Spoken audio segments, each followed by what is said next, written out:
All right, so we're pulling the engine out of our pretty much stock Mazda RX8. 2004 to 2008, pretty straightforward, even though the factory manual suggests that you should take them out the body and drop the subframe.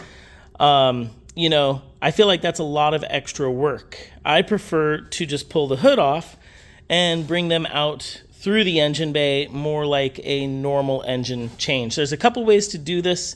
You have to pull the upper intake manifold off, disconnect your electronics, all of your coolant lines, and you need to get the air box out of the way, the battery tray, some of that stuff. So, it depends on how you want to go, but I didn't like how the factory manual says drop the subframe. I think they also suggest you should drop the transmission as a unit. To me, it seems like a lot of extra work when you can get it out through the engine bay. And that just requires we get all the engine bolts to the bell housing out, starters out, and like I said, electronics and water lines, oil lines. A couple interesting things about the Mazda RX-8s. They do have cast iron and aluminum blocks, so they do have a tendency to get some electrolysis sometimes. That can be from bad grounding, that can be from expired coolant sitting. This particular car actually sat for quite a while, multiple years.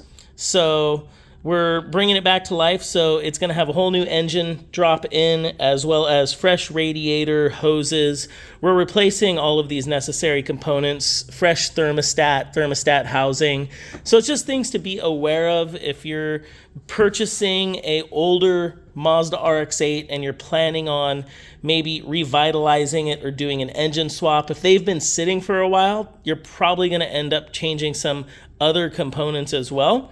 In the past, a lot of the times when I've done RX-8, engine swaps, they're on recently running cars, and Mazda's rubber hoses and a lot of their components actually are very durable. So if the car hasn't been sitting for a long time, generally a lot of those components will actually be pretty good.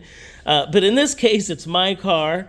I'm the one who let it sit for a while, and now I want to bring it back. So I went into the project knowing that some of this was already necessary. One of the things we picked up was a Mishimoto thermostat, which has a little bit lower operating temperature. I like to keep my rotaries a little cooler, especially comparatively than what Mazda runs them at with the RX-8. So I have that thermostat open up just a little sooner. Obviously, it's still operating off of the fans.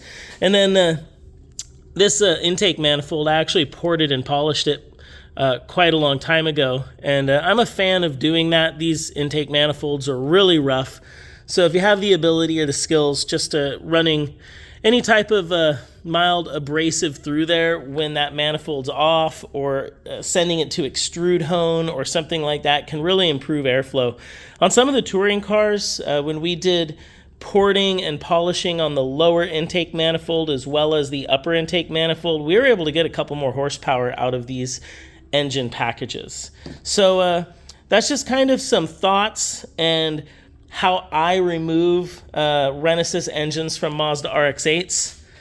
I don't drop them out the bottom, I bring them out the top. And it's pretty straightforward. We're going to hook this thing up and pull it out right now. I know it looks like a mess, but that's how these look. There's a lot of wires, a few vacuum line solenoids, fuel lines, and just general sundry of stuff on top of the rotary engine to make it all work. You can see the whole harness is actually laid over the top. You can disconnect them from the computer, just lay them over the top, or you can disconnect the harness from the engine and lay it onto the car. I've done it both ways.